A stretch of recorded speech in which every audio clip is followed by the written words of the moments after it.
Hello, everybody, and welcome to the second episode of the BadMotoGP-Show. We wrapped up the first race weekend, and we're here to talk about it. So, did you enjoy the first race weekend back? Dude, who didn't? Absolutely fantastic opening round to the 2022 MotoGP Championship season. Start to finish, top to bottom, class to class, drama, action, glory everywhere. I can't say I expected much more from it. I thought it was absolutely brilliant, and I'm looking forward to breaking it all down. Yeah, we have so much to talk about. So, I thought we will start right with MotoGP, then go down Moto2 and Moto3.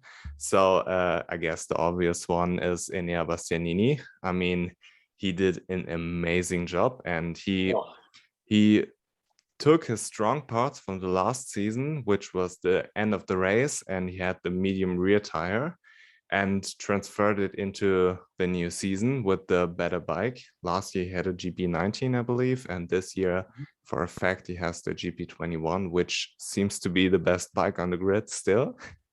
And I'm very, very happy for all the Gresini team. This was actually their first race back, and they won immediately. So very, very good. I'm really, really impressed by Enea Bastianini. But the rest of Ducati, they took a dump. So yeah. yeah. Yeah, first of all, massive congratulations to Nea Bastianini. Brilliant weekend overall. I thought he was very, very consistent. You know, he was an ever present in the top 10 in free practice and qualifying, looked really, really strong in all four sectors of the track all weekend. And then qualified in the front row, qualified second, just looked really, really good, you know. Just looked solid all weekend. Looks like he fits that bike like a glove, by the way. Like you said, that GP21 is such an amazing motorcycle. And now the Gresini team have their hands on it. And they couldn't have asked for a better rider to have on it than Enea Bastianini. You know, that's not even talking about the race. What an amazing race he had perfect race pace all the way through, managed his tires excellently as well. I think actually quite a few riders struggled with that. But Aeneas seems to have this innate ability to conserve his tires both front and rear. And towards the end of the race, when he took advantage of Senor Espargaro going way too wide on the track, that was a big part of it. So massive, massive congratulations to Nea Bastianini. He really could be a dark horse this year. I really think he could. And of course, my ultimate and sincere congratulations to the Gresini team. You couldn't ask for a better story to start the season, and there's no more deserving team for it to happen to as well. So big, big congrats to them. Last point that I'll make on the Gresini team while we're at it, Fabio Di Gianantonio struggled quite a bit. You know, he didn't crash out. He finished towards the bottom of the pile though. He looks like he's still getting to grips with that bike. Obviously, it's his first season in MotoGP. You can't expect much more, but he should come good as well by the end of the season, I think. And overall, I think the Gresini racing team are in a very good place. Yeah, of course. You touched on something very, very important there, which was Bastianini's qualifying position. Last year, he was more on the back side of the starting grid, and this year he fixed that one with the new GP21, or for his bike, it's the new GP21. Yeah. And he took full advantage of it, and as you said, could be a dark horse. I don't know if he has the consistency, but you know, it's still a new team. You don't know if everything will be working as good as it did now. But I'm open for it. Would be happy. The only issue I have with it that if Enea Bastianini continues to win, that we have to look at this ugly ass livery more on I screen. like it. I You like actually it? like that Oh my Gresini god. livery, yeah. No, it's not mine. It's not my cup of tea. But yeah, about Ducati, what the fuck is going on with the GP22? I mean, we have the factory team who seemingly run the 2021 engine with the 2022 bike. Then we have Pramac with the 2022 bikes from top to bottom. And Yeah. Luca Marini has the GP22 as well. And everybody was bad. You can't put Yeah. it any differently. And I think we are kind of here in a bit of an overreaction Monday.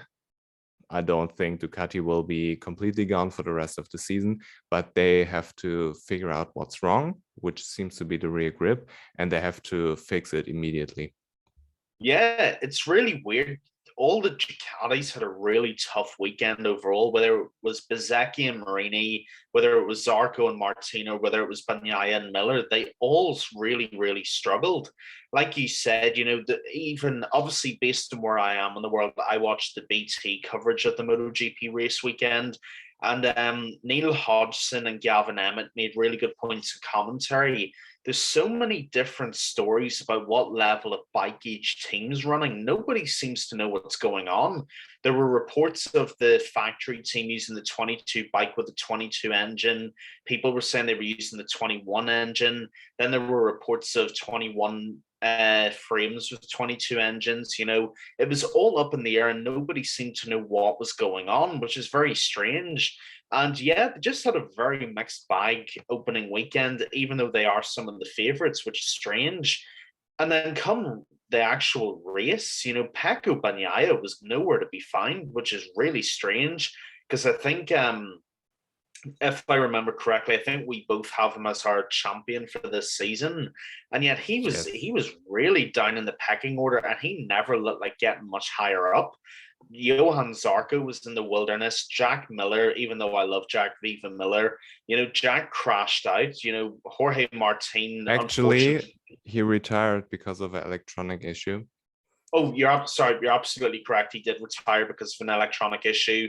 Bagnaia and Martin, unfortunately, were both taken out with that going down the inside towards the end of turn one and being taken out. And yeah, it's just, I don't know what's going on with Ducati. They come out as the season favorites. They have a new engine, new bike, and they're in the wilderness, which is the one thing I did not see coming. I'm actually very curious to hear your thoughts on this, Leo, because this is something we discussed a little bit. And I don't know what to say. Yeah, I have a theory there. First of all, you touched on something very interesting again, which is that they run so many specifications of the bike, which is usually a bad sign. Honda did that back in the day when they brought to the test 4 different variations of the bike and put together an older version with the new version. And we all know the story of Honda. And they did that last season. Did they as well? Yeah, I mean, when we were looking at Marquez when he was returning, Honda were developing that 2021 bike, which was a pig of a bike to ride. And towards the end of the season, if I'm not wrong, they had to use 2019 aero parts on the bike just to make it rideable for Mark. So I very much know what you're talking about. Yeah, could be. I don't remember that. I will trust you with this one. But the point I'm trying to make is that they have 8 different bikes on the grid, and they have 5 different factory bikes on the grid, which seems to be a little bit too much. Maybe they bit more than they could chew, and maybe the development of the bike suffered a little bit, which is weird to me because in Jerez, Pecco talked about, okay, the GP22 is already a perfect bike, and I don't know if Pecco is the type of guy to lie to the media. Why would he? And it seems to me that there was some kind of unexpected occasion of events, whatever, that they don't know what happened. And could be the low grip in Qatar, could be the low temperatures. I don't know. We will figure out. But now it seems like they have a really, really big problem. And it's Ducati. They will fix it eventually, but could be tough to compete for a championship if there's one rider or a few riders who are very consistent, which brings me to KTM and Brad Binder, because if Brad was one thing last season, he was consistent. He wasn't really fast. I mean, he was fast, but not race winning pace fast. Yeah. And if he is as good as it seems to yesterday in the race, then they might have a problem, because Qatar is usually a bad track for KTM, and I can see Brad doing stuff there. Yeah, you make a really, really good point there. You know, Brad was very, very impressive all weekend. Very consistent, but stepped up the consistency to being consistently fast. And he qualified really, really well and had a fantastic race from beginning to end. You know, he was in third for pretty much all of the race, if I'm not wrong, and he never really looked like surrendering it. I mean, even from the beginning, Mark, I know we'll get on to Honda in a minute, but Marquez was behind Binder for most of the race. And I thought to myself, all right, this is Mark Marquez. He's obviously going to get past him at some point. And Mark never looked like touching him, which was really strange. Brad was just dialed in. He was focused and he had an unbelievable race. Unfortunately, we can't say the same for his teammate, Miguel Oliveira, but Brad had a brilliant, brilliant race. He deserves so much credit. You know, last season, he took one of the greatest wins I've ever seen in my life in that wet race. And I think it was Austria, if I'm not wrong. And I'm expecting big things from Brad this season. He's consistent, he's fast, he's an excellent team member. And yeah, I'm really excited to see where the KTM goes. They seem to have really worked on that bike and made it even more finely balanced than it already was. Yes, and Miguel Oliveira is kind of a mystery to me, because if he's fast, he is unbeatable. But then for no reason at all, he isn't fast anymore. And yeah, you see it in Portimao, for example, where he won and everybody was 20 seconds behind him. And then the next year, he was the only one who didn't improve his time. And again, he crashed. He was not in a good position when he crashed. I mean, KTM is probably doing a good job with the bike, the way Brad rode, but Miguel seemed to fall a little bit behind. And you can't really judge Raul and Remy because they're rookies, so you can't expect too much from them. But KTM, if again, overreaction Monday, if they're as good as it seemed, they could be a really, really great manufacturer for the season, even with the rookies, that they have some kind of events where they really excel, you know? Yeah. And you make a really good point there as well. You know, Qatar is historically a horrendous track for KTM. They never do well. They're lucky if most of the riders even finish for the most part when it comes to Qatar. And yet Brad was just constantly in there.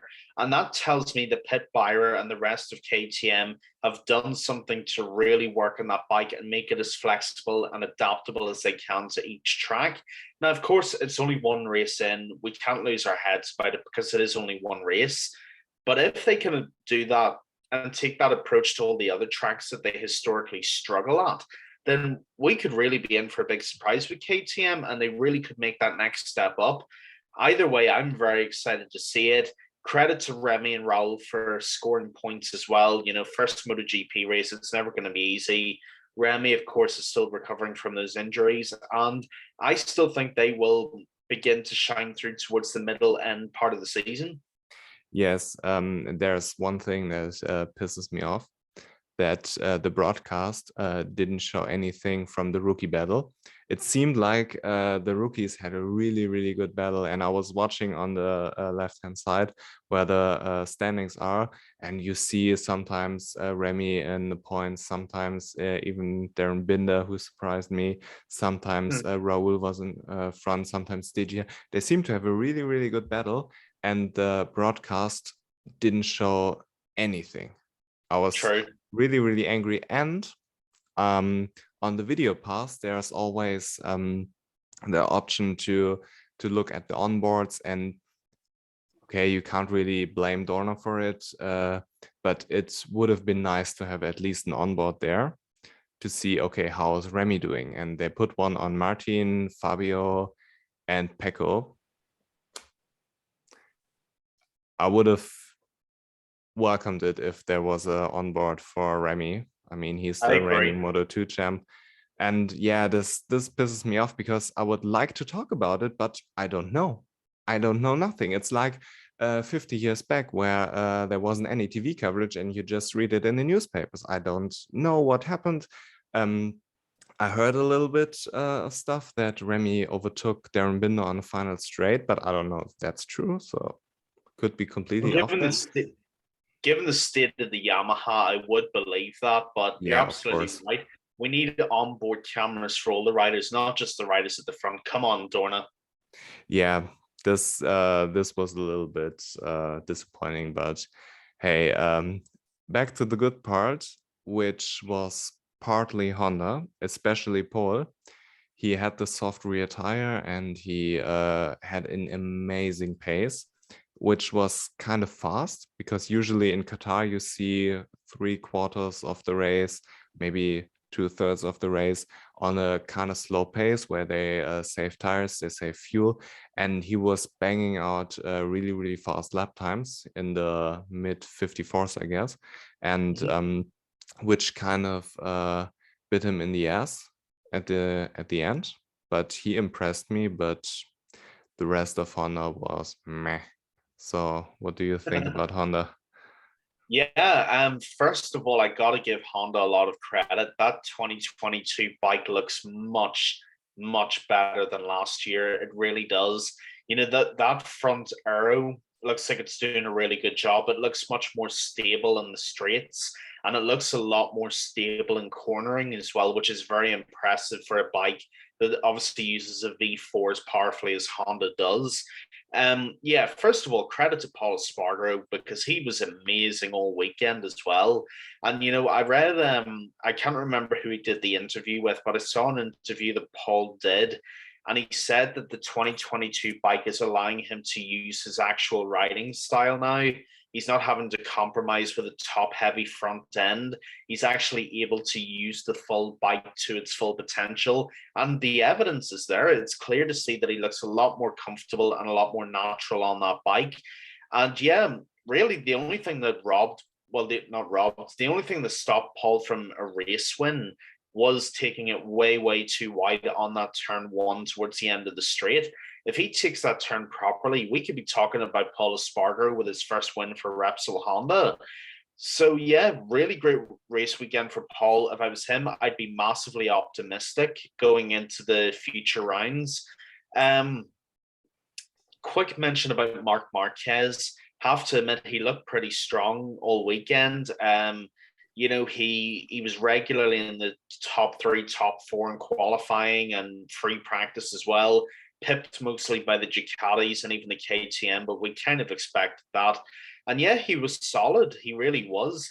You know, a 5th place finish is by no means the worst finish he could have had at all. And if I was him, I again would be fairly confident going into the next 2, 3, 4, 5 rounds. As for LCR, not great. I know you said there was a real contrast between the factory and the satellite. Alex Marquez, I mean, no offense, the man's a world champion, but he didn't look great. He really didn't look good all weekend. Looked sluggish, looked off the pace. And Takaki Nakagami looked exactly the same as Alex Marquez. You know, they never looked like sort of breaking into the sort of top 10 of qualifying strongly. They always looked like mid-pack sort of way, like with the satellite Yamahas and the Maverick Vinales Aprilia. So yeah, it's tale of two teams for Honda after that first race. Factory teams should be very confident. LCR have got a lot of work to do. Yes, and especially Marc Marquez kind of proved my point from the preview show, right, that the 2019-2020 Honda was developed into that direction for a reason, and the reason being Marc Marquez. And now that he has to adapt to a completely new bike, I don't know what's his fitness. Nobody knows except him. But it showed me that he is not completely comfortable on the bike and can't ride it the way he wants to. And Paul could, and that's why Paul was much better. And yeah, about LCR, I'm not confident in both riders generally. Yeah. And I believe that Alex Marquez will be at Honda as long as Marc Marquez is there. You don't know what Marc Marquez's future is, which remains to be seen, up to speculation. If he performs good, okay, he stays. But if he continues to underperform for his standards, maybe they kick him out and sign Pedro, for example. I don't know. And Takaki Nakagami is, in my opinion, only in MotoGP because Honda wanted a Japanese rider there. And if Iogura, which we will discuss later when we talk about Moto2, continues to perform like this, he will get kicked out faster than Darren Binder rode. I knew it was coming. Yeah, I think you're absolutely right with everything you said, though, in all seriousness. Yeah, the 2022 Honda tells me one big thing, and it tells me that HRC and especially Toyotoma, the team principal, is that they are not putting all their eggs in the Marc Marquez basket anymore. It tells me that they're almost preparing for life without Marc Marquez, and that sounds like a pretty strange thing to say because Marc's been in the Premier class since 2013. You know, he's been here for nearly 10 years. It's his 10th season. Oh yeah, you're absolutely right. It is his 10th season, but it tells me that HRC are very clearly thinking for the future, and they're starting to move towards an RC21-3V that nearly any rider can ride, not just a bike that Marc Marquez can ride. And if Paulo Espargaro can ride that bike well and get results, then Honda will be a lot more confident if Marc does unfortunately get injured again. So it's a very, very smart tactic. I've got to give them the credit where it's due. A lot of respect to Honda for their forward thinking this time. They're preparing for life in case something does happen to Marc, but it's also the case that Marc could hopefully get to grips with that bike at some point too. So yeah, if I'm Honda, I'm very optimistic because I think they've done a very good job. But when it comes to LCR, and you know, this is an episode I think we'll do in the future and one I'm very much looking forward to. Next season, the contracts of about 90% of the grid are up, I think. So there's a lot of seats available in the Premier class. There will be riders let go, and there will be riders who aren't kept. And I can see both riders being replaced at LCR Honda. I think Iogura could absolutely be a shoo-in. I'm so glad you said that, Leo. I think Iogura could be a shoo-in for one of the LCR seats. And then let's see who's up for the other LCR seat. Maybe Iker Lecuona, if he does well in World Superbike, who knows? But yeah, to bring it back to the point we're talking about, if I'm Honda, I'm pretty happy. If I'm LCR, though, definitely work to do. Yeah, I disagree on the completely happy because I think there's a lot of work to do. But there's a lot of room, yeah. But considering the fact that they kind of developed a bike for only one season now, before that they seemingly just throw it out there and let Marcus figure it out. Yeah. And all of a sudden it improves, but I wouldn't say Honda should be satisfied because of every result except pole. And yeah, the driver market or rider market would be interesting for next year. Speaking of which, if Yamaha continues to be as bad, Fabio will head the fuck out. Yeah. I mean, at this point, Yamaha are struggling worse than Alex Crevier working with Jorge Lorenzo on the DAZN presentation of MotoGP. That's just where they're at. Yeah, what in the sweet blue hell is going on with Yamaha? You know, I can tell you, even though I'm not an insider, obviously, there's a lot of discontent at Yamaha, especially from Fabio Quartararo. You know, Fabio made it pretty clear, even though he won the title last season, that they need more horsepower and they need more top speed. And once again, the Iwata factory just hasn't delivered it. And at some point, Fabio's going to get pissed off and he's going to leave and he's going to go to another manufacturer. And even though I am a Yamaha fan, I mean, I'm repping the Valentino hat, you know, I wouldn't blame him. I really, really wouldn't, because Valentino, how many times did Valentino Rossi have this issue? And how many times did he tell Lynn Jarvis and Massimo Meregali, get me more horsepower and get me more speed? And either they're ignorant and they're just not listening to him, or they're so incompetent that they can't do it. But either way, that Yamaha is falling behind every other bike on the grid now. And that's a very dangerous prospect. And look, you can tell for a fact that Fabio is already riding what he has to the limit, and he could only finish ninth. So Yamaha have got so much work to do, and I don't say that lightly. That bike is just so underpowered compared to the rest of the grid. It's not even funny. Franco, I was very happy to see back. I'm a big Franco Morbidelli guy. Nice to see him back. Nice to see him get a decent result.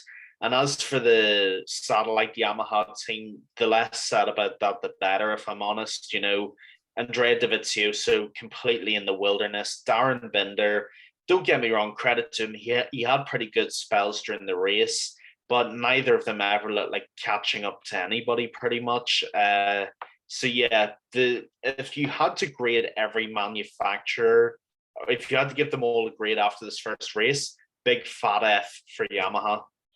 Yes. And the excuse about we can't get more horsepower out of Incline 4 is out of the window because Suzuki is performing so good. Boom. And when you watched not only the race and you watched also the free practice sessions, you could see from the outset that Fabio was angry. He couldn't ride the way he wanted. He was shaking his head. He was making mistakes and all of this stuff. You don't have to talk to him afterwards because you saw in his body language that he was fed up. Frankie, I expected more. I mean, he is completely healthy now and didn't do much. He had a poor start and kind of repeated what he did last year. I mean, I love the guy. He is amazing. And if he is good, he is unbeatable. But there has to be something up with the bike, because if every rider except Darren Binder, who did, in my opinion, the best job on the Yamaha yesterday, because he's a rookie, it's his first race, and he was battling with all the other rookies. What do you expect more from him? You can only measure him on the other rookies. And Andrea Dovizioso, total disappointment. The dude raced in Qatar, he won in Qatar many times and can't even place in the top 10. That's a bad sign. And all of this I wouldn't necessarily blame on the riders, because each of them, except Darren Binder, accomplished great things in their career, and yet they seemingly can't get a top 10. Yeah, I mean, how do you argue with that? You can't argue with what's in front of you. Look, Yamaha just, you said it best, and I really can't disagree with you. Yamaha are just, I don't know what in the hell's going on with them, but they need to get their shit together and fast, because every other manufacturer is literally leaving them in the dust now. I mean, like you said, and it's a perfect segue into the next manufacturer, Suzuki's pace in qualifying and free practice I was actually rubbing my eyes looking at the TV, because I couldn't believe that a Suzuki was moving that quickly. It was walking away from the Yamaha with ease. And I saw it and I just couldn't believe it. But like you said, the main point that you made is this excuse of not being able to get any more power from the inline 4, that's gone now, because Suzuki have literally just proven that it can be done. So Yamaha have really got to get it together, or not only are they going to fall behind the rest of the grid, but their best rider will upstick and leave. So what's your take on Suzuki then? I was mightily impressed for the first part. The weekend was a tale of two parts for Suzuki. I thought Alex Rins was incredible. Thought he was absolutely out of this world. And I think he topped every free practice session that there was. Looked really good in qualifying, kind of fell away towards the end of it, but had a very strong Friday and Saturday. On race day, they were both very good. I think they finished 6th and 7th, if I'm not wrong, maybe a little bit lower, but I think it was those two places. So you can't necessarily complain, because they were probably the best performing inline 4 on the grid in terms of where they finished. But yeah, Suzuki have had a solid start, like they did last season. The one word you would use to describe Suzuki they're a solid team. They're not spectacular. They're not terrible. They get the job done. But I do think replacing Davide Brivio with Livio Supo is a very good change. And I do think with Suzuki, we'll see more positive results at the likes of San Marino and maybe Barcelona as well. But for the first race, I don't think you can hate them for it. Yeah, I think it was a solid result. My only issue with the Suzuki performance is that, first of all, the expectations were set really, really high because of the free practice sessions and because of the tests. And the one thing everybody talks about with Suzuki is their amazing race pace. And in my opinion, they don't have that anymore. They are living off a reputation they gained in 2020. The same with Joan Mir. Everybody's like, oh, Joan Mir is a podium contender. Joan Mir is a victory contender. No, he's not. He hasn't proven anything there. He finishes on the podium occasionally. He does good. Yeah, I don't want to hate on him, but he's not a title contender. He's not a contender for race victories. And they have to figure out something for the races because, yeah, they're doing good, but not more, you know? So I'm kind of disappointed with Suzuki, because if you told me before the season, okay, Suzuki won't get overtaken by Ducati on the straight, and they start in the first 2 rows, I believe Joan Mir was in the second row, if I'm not wrong. I think you're right, yeah. Maybe on top of the third, I don't know, because the Yamahas were last and Pecco were pretty bad, and I believe he was in the third row, if I'm remembering correctly. Yeah, but doesn't matter. He had a solid starting position, and even though he wasn't in the front row, he had a decent position in the race, which allowed him. He was fourth at one point, I believe, which would have allowed him to push for a podium or to push for a race victory if he still had that pace that he had in 2020. And even though they signed Livio Zuppo, I still believe that Davide Brivio is the far better man for the job, and he's gone. So I'm kind of, I'm not writing Suzuki off because they will have their moments, but I'm not seeing them as a title contender, as a victory contender, and they will get occasional podiums. Not more. They're just a decent team. Yeah, I think you've nailed it there word for word, Leo. You know, it's like I was just saying there a minute ago, you know, Suzuki aren't sensational. They're not horrific. They're middle of the road. You know, they're very solid at what they do. I do think losing Davide Brivio will have a very negative long-term effect. I think in terms of Livio Suppo, he's one of the better men you could have got for the job, but you cannot replace the project that Davide Brivio's built both with Mir and Rins.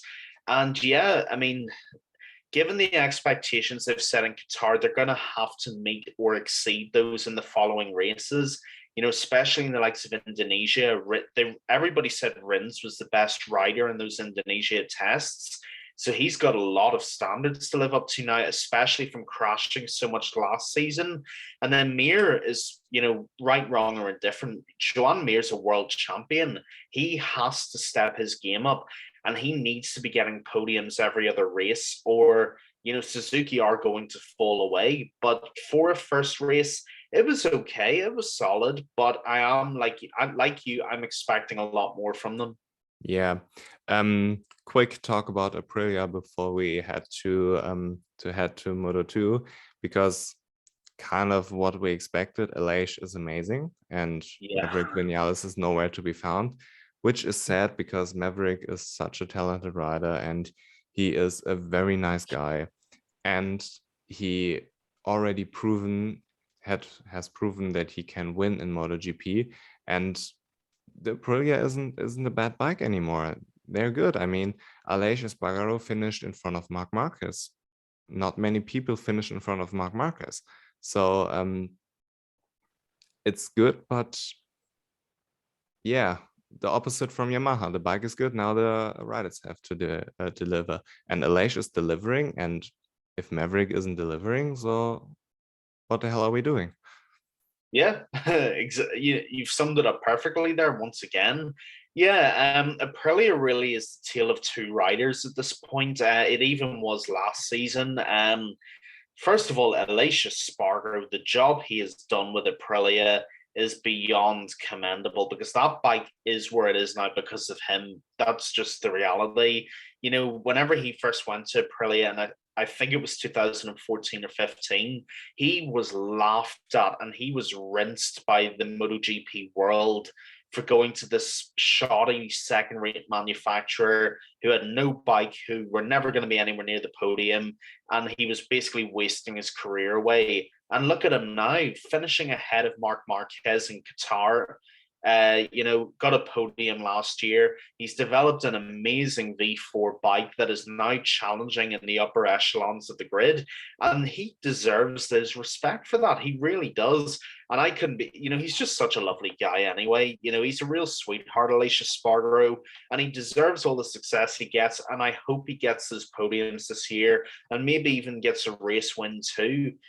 As for Maverick Vinales, this is an all too familiar story from last season.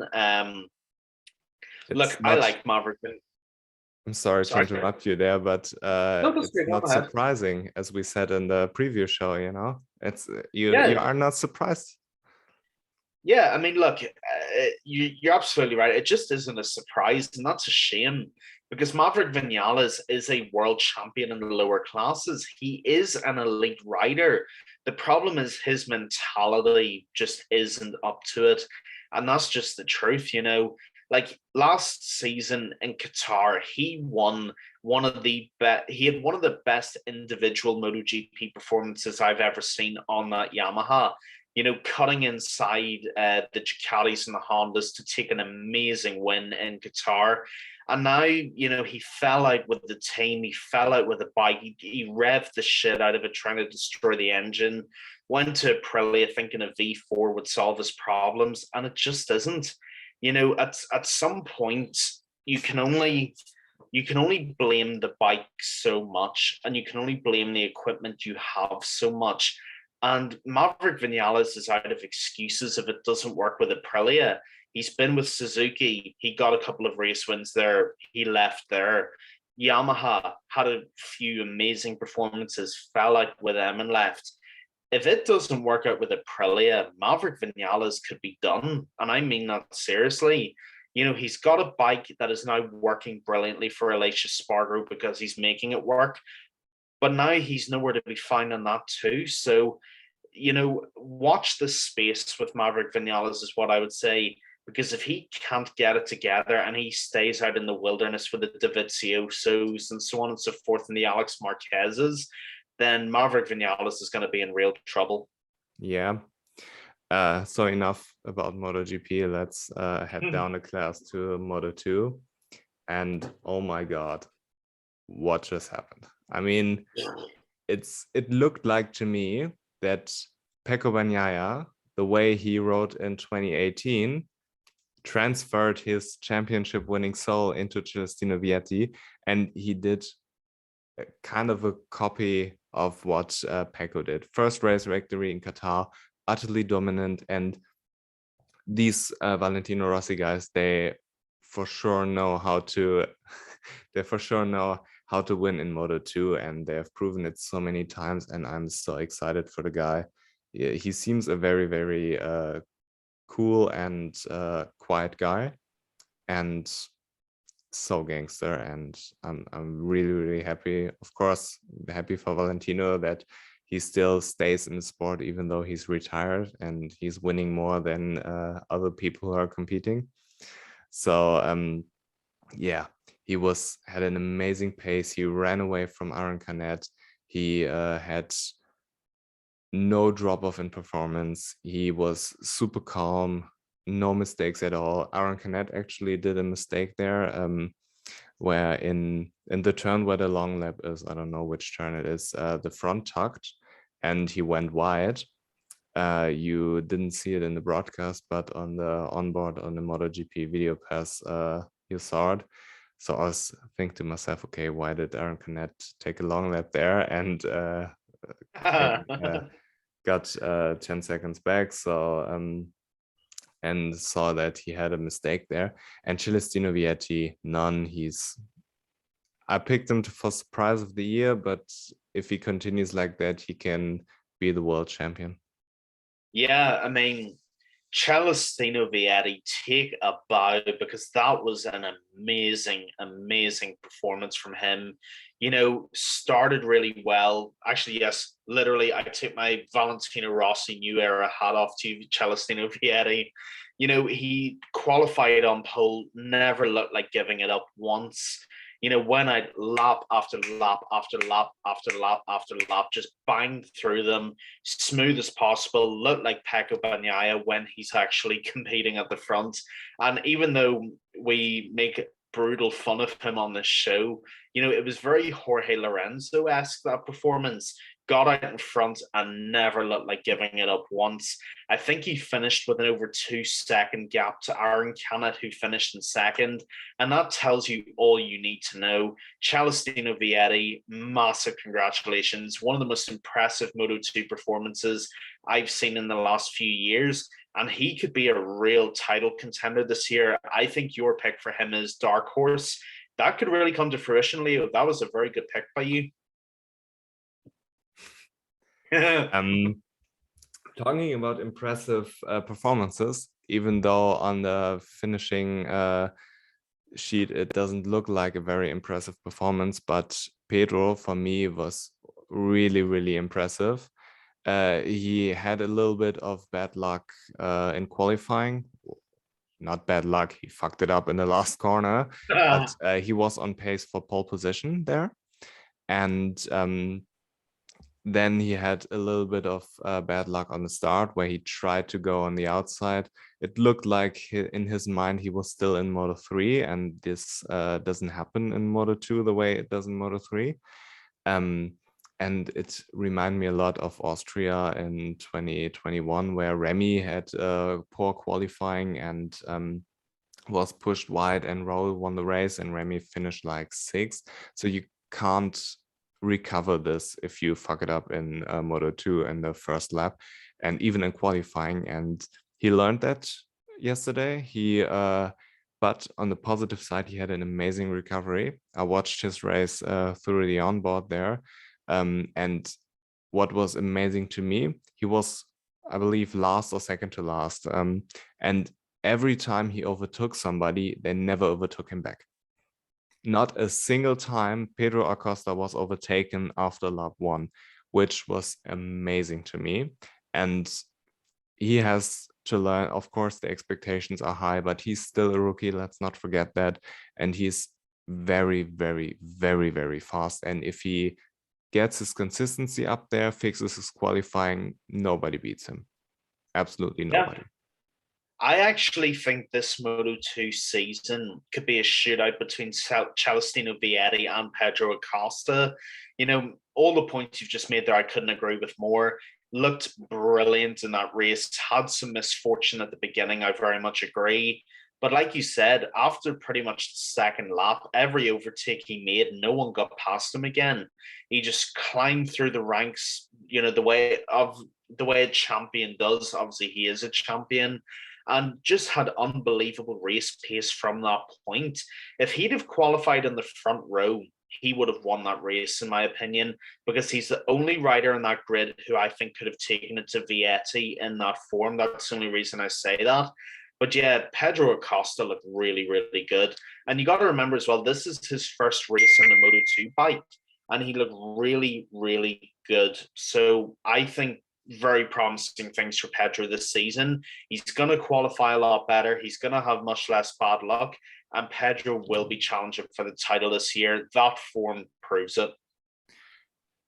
Yes, I disagree with the point you made that he would compete with Vietti, because Vietti was too good, and Pedro is still lacking experience. And True. But if he was starting from the front row and didn't have the first corner incident there, he certainly would have competed for the podium with the other guys, which was an amazing battle. I mean, usually we don't see these kind of battles in Moto2. Remy and Raul last year was kind of an exception there, but which is strange to me. They all ride the same bike. Why aren't they closer together? But yeah, they were so amazing, and it was really, really fun to watch the battle. How did you see this. Yeah, I'm the same as you. I thought it was fantastic. It was a real three-way battle between Iagora, Augusto Fernandez, and Tony Arbolino, I think it was, if I'm not And Sam wrong. Lowe's. Or sorry, Sam Lowe's, yeah. I'm thinking of Arbolino because of the mistake. Yeah, really, But he really was great in it. battle. There were 4 people competing for the podium. Arbolino wasn't in front of the group, but he was in the group. So yeah, 4 people. Yeah, thought Arbolino was very impressive all weekend as well. But onto the actual contenders who were fighting for the podium. You know, I am really impressed with Iagora. I think he's a fantastic rider. I always thought he was great in Moto 3, and in Moto 2, he looks even better than he did in Moto 3. I think if he has a stellar season this year, he's getting promoted to the LCR Honda. That's a prediction that I think I'll make now because I am pretty confident in that. But yeah, just a really, really great old school battle in the Grand Prix. Thought Sam Lowe's and Augusto Fernandez both looked good. You know, it's the first race of the season. They will get warmed up and they will be as good as they were last year. But Augusto and Sam both fought it out really well, juked it out very nicely, some brilliant overtakes. And yeah, as an actual duel for the podium, I thought it was absolutely top class. I really did. And I hope we see much more of it this year. Yes, there's a little bit of insight that I have about Augusto Fernandez. Because when I watched the race, I kind of saw that he was a little bit hesitant on the brakes. He wasn't going in there with the same aggression, for example, Iagura did, or Tony Arbolino did. So I asked a member of the KTM IO squad if he had some problems on the brakes, and he was like, yeah, kinda. I mean, it wasn't a complete disaster, but he had some issues there on the braking part, and I thought that before it got confirmed there, because of the way you saw sometimes on the onboard that he was getting up there to Arbolino and wasn't going in there when you would think normally riders would take that opportunity. And on the other hand, Iagura and Tony Arbolino, before Tony Arbolino made that mistake, he was super aggressive, which in my opinion was due to the reason that he didn't have the pace. So he needed to stay in front and he acted that way. And Iagura, he had so many aggressive moves, even in the last turn was a bit overly aggressive, as Darren Till would say. Yeah, but kind of lucky that he didn't wipe out Augusto there. And Sam Lowe's picked up the pieces. I mean, he was injured, so kudos to him for getting a podium with an injured left forearm, I believe. And yeah, I'm happy for the guy. I mean, he deserves it. Yeah, I totally agree with you. And one topic I'd actually like to talk about is actually the Americans on the grid. Joe Roberts and Cameron Beauvier. Thought they both had brilliant races as well. I believe they both finished P8 and P9 respectively. I could be wrong, but I think they were both in the top 10. I don't know. I don't have the results here. Maybe we should do that in the future. Neither do I, but you know what? Spontaneity is what we're about. Yeah, I thought Joe Roberts had a great race. Thought he had a very solid weekend, actually. I'm very happy because I really like Joe Roberts, even though I thought he would be this year's disappointment. I hope that's not true, but it looks like he's getting very comfortable with that Idletrans team and that bike. And I really hope that's the case because Joe can do great things on that bike if he's comfortable with it. And yeah, thought he had a very, very solid result. Cameron Beauvier, I'm arguably just as much, even not more happy for. You know, he had a tough start to last season coming into the Grand Prix circuit. And it was only towards the end of the season he looked like he was getting used to the actual bike in the tail end of the season when it wasn't much good anyway. But he looks much more comfortable now too. He looks like he's getting to grips with it. And I'm hoping the Americans can have a great year this year. They look much more comfortable. They look more composed, and they could be challenging for podiums as well. Yeah, and let's be honest here. It's amazing for MotoGP if American riders are competing for victories. It's a huge marketing tool. It's a huge market, and I'm really, really happy. So I agree with you. And even Sean Dylan Kelly amazing that he's there. Let's see how he develops. I'm very, very satisfied with the way Cameron Beauvier develops. So I'm completely agreeing with you, and it's great for the sport. So let's move over to Moto3, and I have a kind of a rant because Let's go. the Let's hear way it. you turn on the TV on Sunday, and the first thing you see, penalties. So, and then they show the replay of the penalties, and they were so ridiculous. I mean, for weaving, yeah, because the fucking bikes don't work if you don't have slipstream. So, of course they do that. And Dennis Foggia got a second penalty for the way he got onto the circuit in qualifying, I believe, or in free practice. I don't know. Yeah, of course, because there are so many fucking bikes. You can't put Moto3 bikes on one track and don't expect something to happen. So I totally disagree. And also think that the penalty doesn't fit the crime.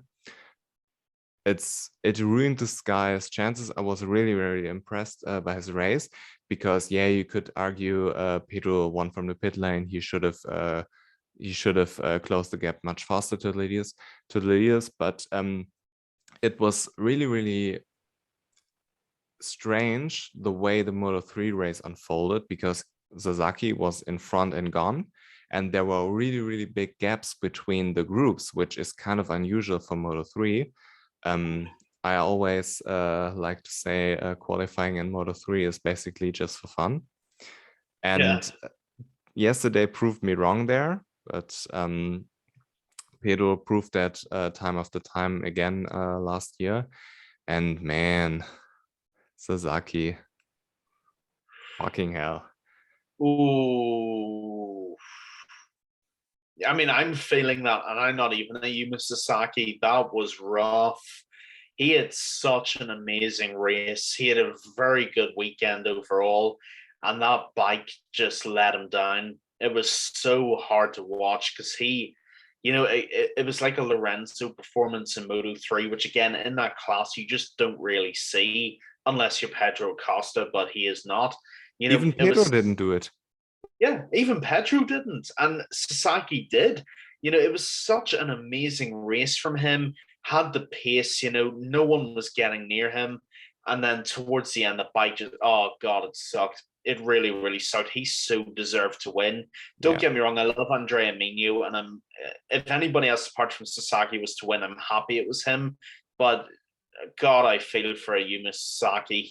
That should be his race win because he raced so well for the whole race. Yeah, and he stated after the race that the bike was breaking down before he had that kind of high side wobble, which wasn't clear during the broadcast, but he stated afterwards that the bike was the reason for the wobble and not the wobble the reason for the bike, if you know what I'm saying. And yeah, Andrea Migno, I'm really, really happy for him. And what the fuck are the Hondas putting in that gas tank? Oh my God. Jesus. They are so incredible fast. It looks like they have the Suzuki engine in there. Oh my God, I think they've got a tank of nitrous strapped underneath those Moto3 bikes. Yeah. Because by God, those Hondas are quick. What have they been doing in the off season? They just launch off the line. It's insane. And they didn't even the slipstream. It was madness. Yeah, and if they continue to do that over the course of the season, KTM has no shot. No shot at all. I think my pick of Jaume Masia might be dead in the water after the first race. Yeah, God almighty, those Hondas are quick. I mean, I'm so glad you actually brought it up. From the beginning to the end and in every qualifying and FP session, I thought I was watching a Moto2 bike in Moto3 because they were so quick. It's not even seeing how quick they are. It's just madness. Yeah. And Garcia was the only one who kind of contended for the victory, and he had the long lap penalty. I mean, the incident with Carlos Tata was completely unnecessary. He should have known better.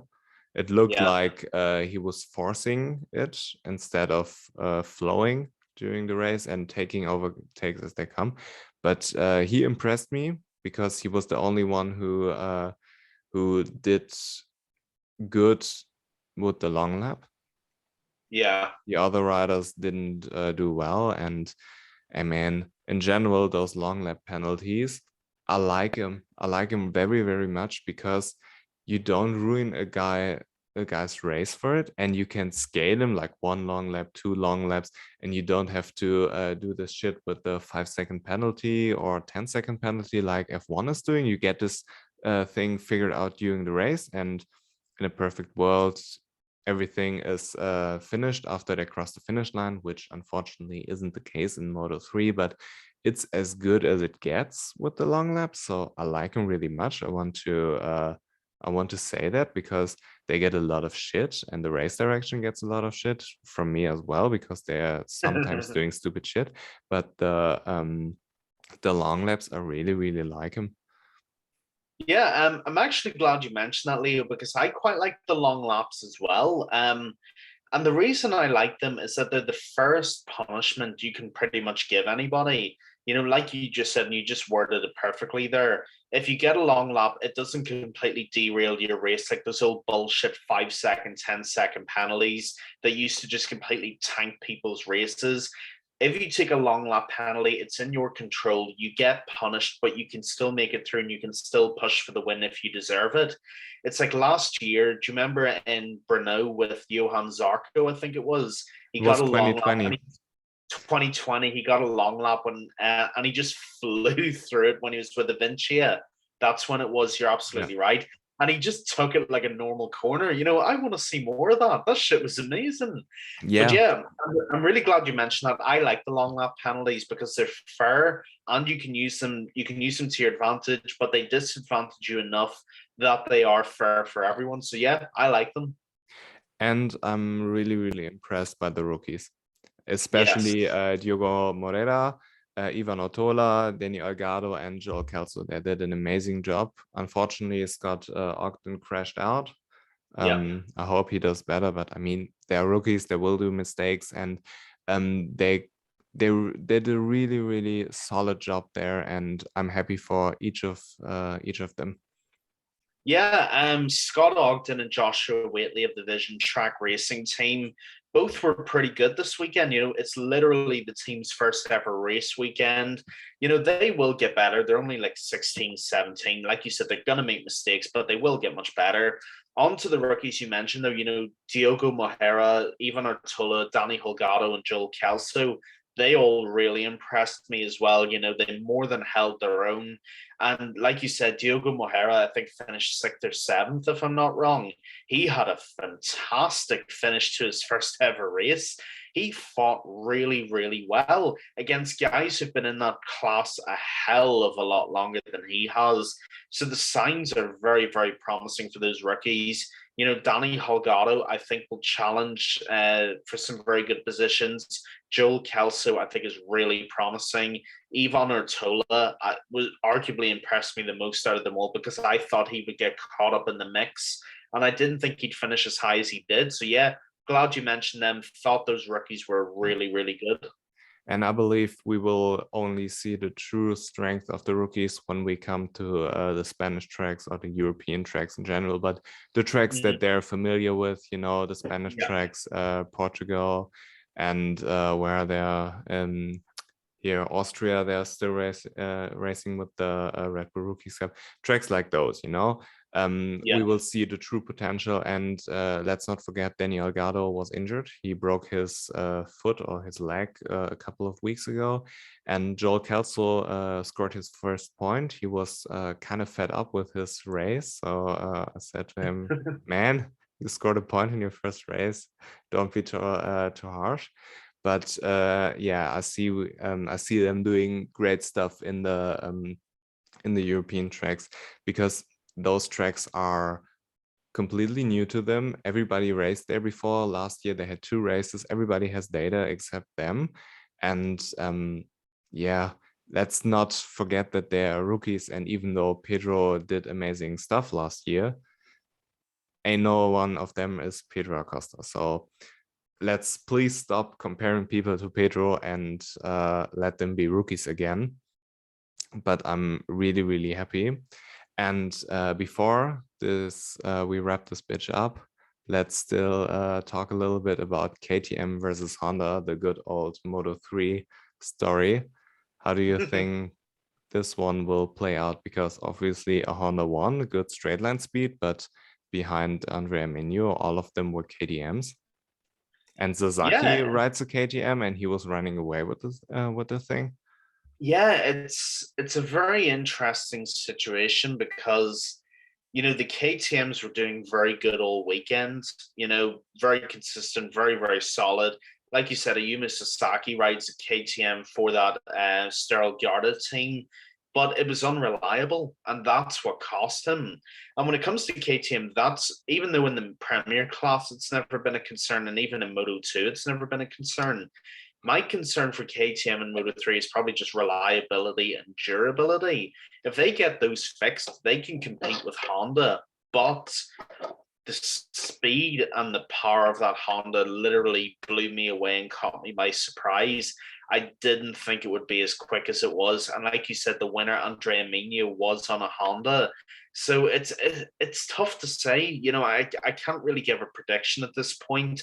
I think it'll be an amazing battle. I think that's probably the easiest opinion you can give. I don't know whether one will be more dominant than the other. You know, it's a bit like comparing a Yamaha to Ducati to me almost. The Honda's more powerful, but the KTM seems to corner a tiny bit better. There are those dynamics going on, but whenever we get 3, 4, 5 races in, I'll be able to give you a much better prediction, only because it's the first race, it's Qatar, you know. Whenever we come to the new tracks as well, like Indonesia, Mandalika, that'll give us a really good indication too, because that's a very fast track as well. So yeah, it'll be a hell of a battle in the junior class, and I'm just really excited to see it. Yeah, and my prediction will be that if you think Dennis Foggia, Izan Guevara didn't get a penalty, that thing in front would look a lot different, of course. That's true. And over the course of the season, I believe KTM will get their ass kicked, with the exception of Sergio Garcia and Izan Guevara, and maybe here and there some other people, because KTM has good riders and it depends on the track. But in general, I see the Honda as a stronger bike because slipstream is so important. And if you can take this out and have Dennis Foggia with the pace that he has on the front row, I don't see anything KTM can do there. Yeah, it's a very fair point, and it's one of many scenarios really that could happen. It's impossible to say. I mean, it's We've got so Moto3. many. It's literally Moto3. It's the lottery. Moto3 shouldn't be called Moto3 anymore. They need to scribble that name out and call it the lottery class, because that's what it is. Literally any weekend, any rider in Moto3 can win, whether they're on a KTM, whether they're on a Husqvarna, a Honda, whatever it is. Any rider really has a shot at winning. But yeah, over the season, it's going to be a really interesting battle. We've got some very varied tracks coming up. You know, you've got a Phillip Island, then you have an Austria, you have a Mugello, and then you've got a Jerez. You know, there's such variety that no one can give a blanket answer. Even if you were in charge of Honda or KTM, you can't give a straight answer because it depends on who does the best with what they have at whatever track we're at. But I am beyond excited to see it. I think it's going to be a real interesting battle of manufacturers for sure. Yeah, so I would wrap this thing up right now. You have anything left you want to say? No, I just wanted to say to everybody, you know, what a firecracker of an opening weekend. We could be on course to have the best season yet. You know, we've had a fairy tale story in the opening race with Enea Bastianini. We have some VR46 success with Andrea Migno and Celestino Vietti. And it's on to the next one. We are back at the races. MotoGP is back, ladies and gentlemen. Let us know what you think of the episode, what you thought of the opening weekend. And yeah, I'm so excited to be talking to you again next week, Leo, because I am hyped. Actually, we will talk in 2 weeks. Or We have next. 2-week breaks. Yeah.